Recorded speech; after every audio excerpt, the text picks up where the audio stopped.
स्वागतमस्ति भवतां चंद्रालोकस्य अस्यां कक्षायां। प्रिय छात्रों, हम चंद्रालोक के सप्तम युग पर चर्चा कर रहे हैं और अभी तक हम 6 श्लोकों का अध्ययन कर चुके हैं। ध्वनि काव्य पर हम चर्चा कर रहे थे। सामान्यतः ध्वनि काव्य 2 प्रकार का होता है, जिसमें सबसे पहला है लक्षणामूला ध्वनि, दूसरा है अभिधामूला ध्वनि। लक्षणामूला ध्वनि को ही अविवक्षित वाच्य ध्वनि भी कहते हैं और अभिधामूला ध्वनि को विवक्षितान्य परवाच्य ध्वनि भी कहते हैं। ध्वनि के 18 प्रकार हमने आपको बताए। किस प्रकार से अविवक्षित वाच्य ध्वनि के 2 भेद होते हैं, अर्थांतर संक्रमित वाच्य ध्वनि और अत्यंत तिरस्कृत वाच्य ध्वनि। उसके बाद विवक्षितान्य परवाच्य ध्वनि के भी 2 भेद होते हैं, जिसमें असंलक्षक कर्मव्यंग्य ध्वनि, जिसको रसद ध्वनि भी कहते हैं, ये एक ही प्रकार का होता है, क्योंकि इसमें हमको वाच्य से व्यंग्यार्थ का जो क्रम है, व्यंग्यार्थ की प्रतीति तो हो जाती है, लेकिन वो जो क्रम है वो हमको पता नहीं चल पाता है। और संलक्षक क्रम व्यंग्य ध्वनि को पहले 3 प्रकार का कर रहे हैं, जिसमें शब्द शक्ति जन्मा पहला भेद है, अर्थ शक्ति जन्मा दूसरा भेद है और शब्दार्थो भय शक्ति जन्मा तीसरा भेद है। शब्द शक्ति जन्मा के भी 2 भेद होते हैं, वस्तु ध्वनि ही और अलंकार ध्वनि ही। वस्तु ध्वनि का हमने आपको उदाहरण बताया, किस प्रकार से वस्तु से व्यंग्य होता है। वस्तु अर्थात पदार्थ। तो किस प्रकार से वह नायिका उस पथिक को कहती है कि हमारा ये गांव पथरीला गांव है और यहाँ हम लोग भी ऐसे ही रहते हैं, सोते हैं, तो ये रहने के लिए उचित स्थान नहीं है। लेकिन फिर भी यदि बरसने में उद्यत या तत्पर इन मेघों को देख करके यदि तुम रुकना चाहो, इस सुहाने मौसम को देख करके यदि तुम रुकना चाहो तो रुक सकते हो, आपके लिए कोई मनाही नहीं है। उन्नत पयोधरम प्रेक्ष यदि वससी तदवश, यदि रुकना चाहो तो रुक सकते हो। तो किस प्रकार से नायिका यहाँ पर व्यंग्य दे रही है वस्तु के माध्यम से, तो ये वस्तु ध्वनि का उदाहरण है। ये मेघों को दिखा करके और उन्नत पयोधरों को दिखा करके उसको प्रलोभनवश उसको प्रेरित कर रही है कि तुम रुक जाओ। यद्यपि रुकने के लिए उचित स्थान नहीं है, लेकिन फिर भी तुम पथिक हो और कहते हैं कि अतिथि देवो भवः, अतिथि का सत्कार करना चाहिए, तो हमसे जितना बन पड़ेगा आपका आदर सत्कार हम करेंगे। और मौसम भी ठीक है, सुहाना है। तो यहाँ पर वस्तु ध्वनि का यह उदाहरण है। और जो दूसरा उदाहरण है अलंकार ध्वनि, अलंकार ध्वनि का जो उदाहरण आपकी पाठ्य पुस्तक में दिया हुआ है, ये श्लोक का 4th अंश ही आपकी पाठ्य पुस्तक में लिखा हुआ है और संपूर्ण श्लोक इस प्रकार से है। यदि परीक्षा में अलंकार ध्वनि का उदाहरण पूछा जाएगा तो ये पूरा श्लोक आप वहाँ लिखेंगे। पूरा श्लोक इस प्रकार से है, आप इसको लिख सकते हैं। शार्दूल विक्रीडित छंद में यह श्लोक है। दुर्गालंगित विग्रहो मनसिजं सम्मीलयं तेजसा प्रोद्यद्राज कलो गृहीत गरिमा विश्वग्वृतो भोगिभिः नक्षत्रे सकृते क्षणो गिरिगुरौ गाढां रुचिं धारयन् गामाक्रम्य विभूतिभूषिततनु राजत्युमा बल्लभः। तो आपकी पाठ्य पुस्तक में यही 4th अंश दिया हुआ है, गामाक्रम्य विभूति भूषित तनु राजत्युमा बल्लभः। तो किस प्रकार से उपमा अलंकार यहाँ पर व्यंजित होता है, तो ये अलंकार ध्वनि का उदाहरण है। उसके बाद अर्थ शक्ति जन्मा के 12 भेद होते हैं। अर्थ शक्ति समुत्थस्य भेदा 12 तद्यथा। लेकिन ये 12 प्रकारों की गणना हम कैसे करें, इनका नाम क्या है, तो ये हमने आपको नहीं बताया था। ये श्लोक संख्या 7 और 8 में हम अर्थ शक्ति जन्मा के 12 भेदों को जानेंगे कि ये 12 भेदों के नाम कौन कौन से हैं। तो आइए प्रारंभ करते हैं। श्लोक संख्या 7 को प्रारंभ कर रहे हैं। चत्वारो वस्त्वलंकारम अलंकारस्तु वस्तु तत् अलंकारमलंकारो वस्तु वस्तु व्यनक्ति तत्। कहते हैं कि यत, जो अभी हमने आपको बताया कि शब्द शक्ति जन्मा 2 प्रकार की होती है, वस्तु ध्वनि और अलंकार ध्वनि। तो यही वस्तु ध्वनि और अलंकार ध्वनि जब कवि की 3 कल्पनाओं से होकर के गुजरती हैं और प्रत्येक कल्पना जब 4 प्रकार से होती है, तो 4 तियां 12, ये 12 भेद अर्थ शक्ति जन्मा के बन जाते हैं। बोले कैसे?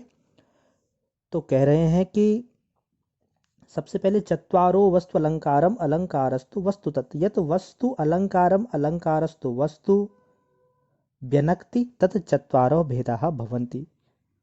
तो पहले 4 भेद होते हैं। बोले कौन कौन से? वस्तुना अलंकार ध्वनि प्रथमः, अलंकारेण वस्तु ध्वनि द्वितीयः, वस्तुना वस्तु ध्वनि तृतीयः, अलंकारेण अलंकार ध्वनि चतुर्थः। जब ये 4 भेद कवि की 3 कल्पनाओं से और प्रत्येक कल्पना से 4-4 भेद जब होते हैं तो ये 12 प्रकार का हो जाता है। श्लोक संख्या 8 में कवि की उन 3 कल्पनाओं को बता रहे हैं, क्योंकि जो कवि होता है ये एक स्वतंत्र व्यक्तित्व होता है और कहते हैं कि अपारे काव्य संसारे कविरेक प्रजापति यथास्मै रोचते विश्वम तथैव परिवर्तते। इस काव्य का जो ये संसार है इसके जो ब्रह्म है ये तो कवि ही है, और ये जैसे इस काव्य की सृष्टि का निर्माण कर दे, यथास्मै रोचते विश्वम तथैव परिवर्तते, विश्व को वैसे ही परिवर्तित कर देता है। तो ये कवि की कल्पनाएं ही तो हैं। त्वन्मुख श्रीकृते नूनम पद्मैर बैरायते शशि। कहते हैं कि हे सुंदरी, तुम्हारे मुख को देख करके जो ये कमल हैं ये चंद्रमा से बैर कर रहे हैं।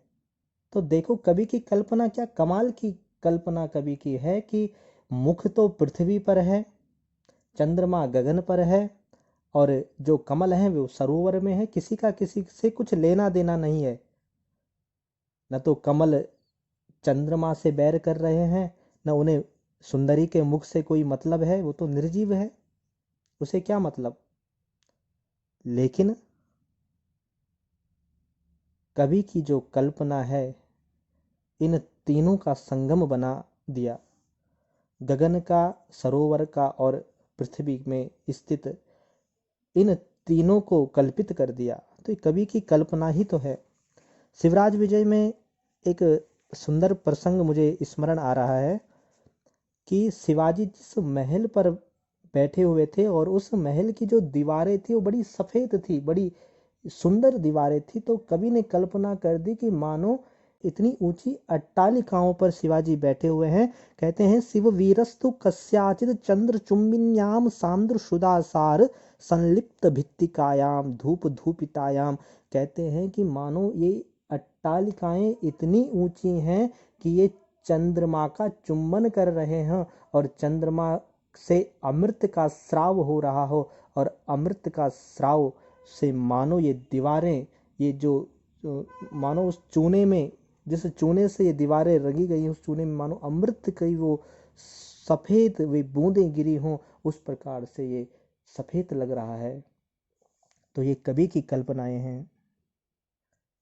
तो श्लोक संख्या 8 में कह रहे हैं वक्तुः कवि निबद्धस्य कवेर्वा प्रौढ़ि निर्मितः स्वसिद्धो वा व्यंजकोऽर्थश्चत्वारस्त्रिगुणास्तत। ये कवि की 3 कल्पनाएं कौन कौन सी? स्वतः संभवी, पहला, इसको स्वतः सिद्ध भी कहते हैं। दूसरा है कवि प्रौढ़ोक्ति सिद्ध, और तीसरा है कवि निबद्ध वक्तृ प्रौढ़ोक्ति सिद्ध। तो प्रत्येक के 4 भेद होंगे। जो श्लोक संख्या 7 में जो 4 भेद बताए थे कौन कौन से? वस्तुना अलंकार ध्वनि प्रथमः, अलंकारेण वस्तु ध्वनि द्वितीयः, वस्तुना वस्तु ध्वनि तृतीयः, अलंकारेण अलंकार ध्वनि चतुर्थः। तो स्वतः संभवी कल्पना से भी ये 4 प्रकार होंगे, कवि प्रौढ़ोक्ति सिद्ध से भी ये 4 प्रकार होंगे, और कवि निबद्ध वक्तृ प्रौढ़ोक्ति सिद्ध से भी ये 4 प्रकार होंगे।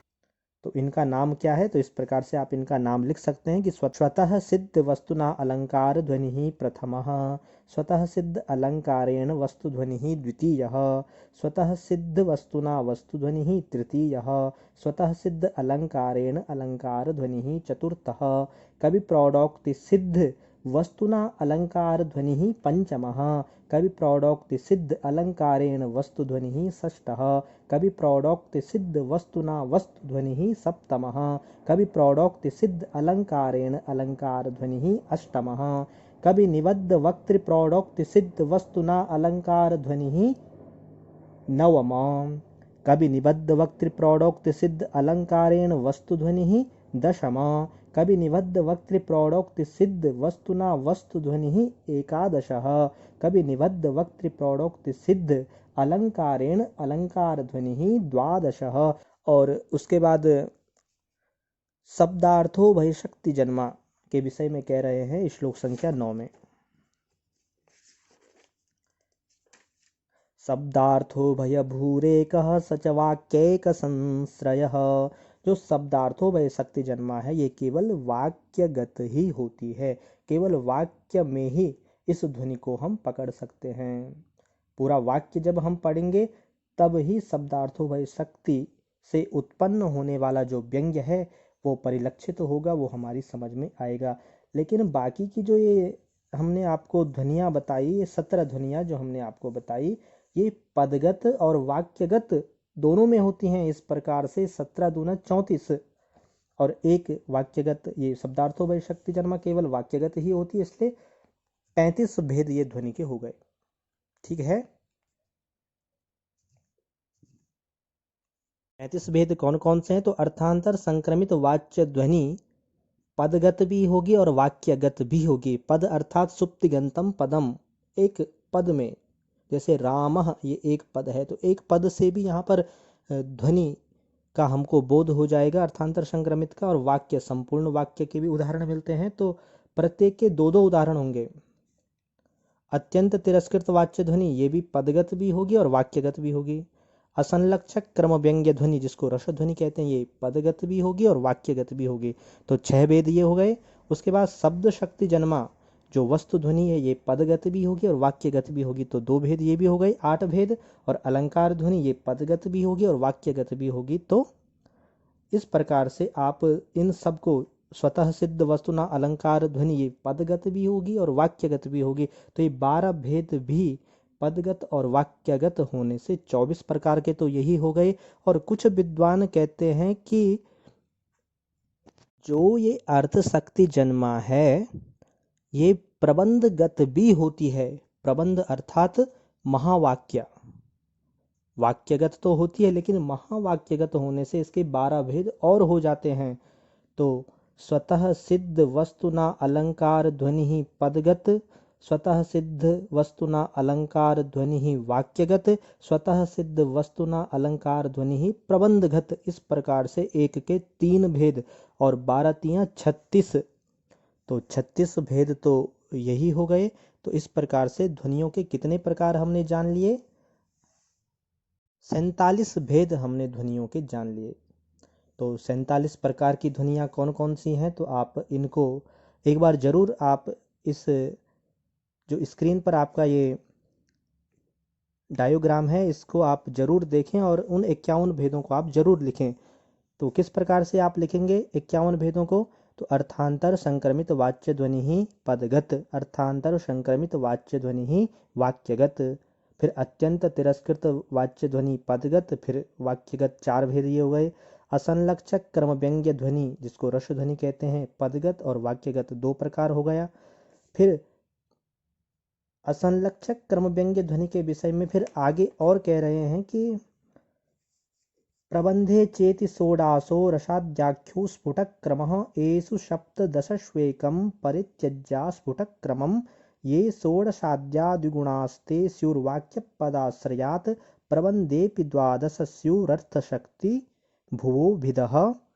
और 12वें श्लोक में फिर इन 51 भेदों को गिना रहे हैं कि द्वात्रिंशत् द्वादशैकः षट् सर्वसंकलितध्वनेः भेदाः शूरैकपञ्चाशत् सन्निभास्तु सहस्रशः। असंलक्षक क्रम व्यंग्य के विषय में कह रहे हैं कि ये पदांश, वर्ण, रचना और प्रबंध के भेद से 4 प्रकार की और होती है। और पदगत और वाक्यगत तो होती ही है, तो इसलिए 6 प्रकार ये हो गए। तो 47 में 4 यदि हम और जोड़े पदांश, वर्ण, रचना, प्रबंध के भेद से, तो असंलक्षक क्रम व्यंग्य ध्वनि तो 6 प्रकार की हो गई और टोटल ध्वनि के 51 शुद्ध भेद हो गए। तो इनको आप लिखेंगे। अर्थांतर संक्रमित वाच्य ध्वनि पदगत वाक्यगत दो भेद, अत्यंत तिरस्कृत वाच्य ध्वनि पदगत वाक्यगत इसके भी दो भेद, चार भेद ये हो गए ध्वनि के। असंलक्षक कर्म व्यंग्य ध्वनि पदगत, असंलक्षक कर्म व्यंग्य ध्वनि वाक्यगत, फिर ये पदांशगत भी होगी, वर्णगत भी होगी, रचनागत भी होगी और प्रबंधगत भी होगी। तो 6 भेद तो यही हो गए इसके। तो 6 4 10 भेद तो हमको यहीं पर स्पष्ट हो जाते हैं। और संलक्षक कर्म व्यंग्य ध्वनि में जो शब्द शक्ति जन्मा है, ये वस्तु ध्वनि के दो भेद होंगे, पदगत और वाक्यगत, और अलंकार ध्वनि के भी दो भेद होंगे, पदगत और वाक्यगत। तो 14 भेद ध्वनि के यहाँ पर हो गए। और उसके बाद जो अर्थ शक्ति जन्मा के 12 भेद हैं, 12 भेद हैं, ये 12 भेद पदगत भी होंगे, वाक्यगत भी होंगे और प्रबंधगत भी होंगे। तो 36 भेद ये हो गए। तो इस प्रकार से 50 भेद यहाँ पर स्पष्ट हो जाते हैं। और फिर शब्दार्थो भय शक्ति जन्मा, ये केवल एक ही प्रकार का ये होता है, वाक्यगत। तो इस प्रकार से हमने ध्वनि के शुद्ध 51 भेदों को जाना। तो आइए एक बार फिर से हम श्लोक संख्या 7 से और 12 तक पाठ करते हैं। चत्वारो वस्त्वलङ्कारम् अलङ्कारस्तु वस्तु तत्, अलङ्कारमलङ्कारो वस्तु वस्तु व्यनक्ति तत्। वक्तुः कविनिबद्धस्य कवेर्वा प्रौढिनिर्मितः, स्वसिद्धो वा व्यञ्जकोऽर्थश्चत्वारस्त्रिगुणास्ततः। शब्दार्थो भयभूरेकः स च वाक्यैकसंश्रयः, पदैकदेशे रचनावर्णवाक्यपदेष्वपि। प्रबन्धे चेति षोडाशौ रसाद्याख्यो स्फुटक्रमः, येषु सप्तदशस्वेकं परित्यज्या स्फुटक्रमम्। ये षोडशाद्या द्विगुणास्ते स्युर्वाक्यपदाश्रयात्, प्रबन्धेऽपि द्वादशस्युरर्थशक्तिभूभिदः। द्वात्रिंशद्वादशैकषट् सर्वशं कलितध्वनेः, भेदाः शूरेकपञ्चाशत् संभिन्नास्तु सहस्रशः। तो इस प्रकार से ध्वनि के शुद्ध 51 भेद आचार्य स्वीकार करते हैं। फिर ये जो 51 भेद हैं, ये सजातीय और विजातीय के भेद से ये फिर अनेक हो जाते हैं। इस प्रकार से ध्वनि के बहुत सारे भेद, लगभग 5000 तक भेद ध्वनि के गिनाए गए हैं, जो आप उच्च कक्षाओं में इनका अध्ययन करेंगे। लेकिन मुख्य रूप से 51 भेद ही ध्वनि के होते हैं, जिससे आप ध्वनि काव्य अर्थात उत्तम काव्य की पहचान कर सकते हैं। तो आज की कक्षा में इतना ही। धन्यवाद।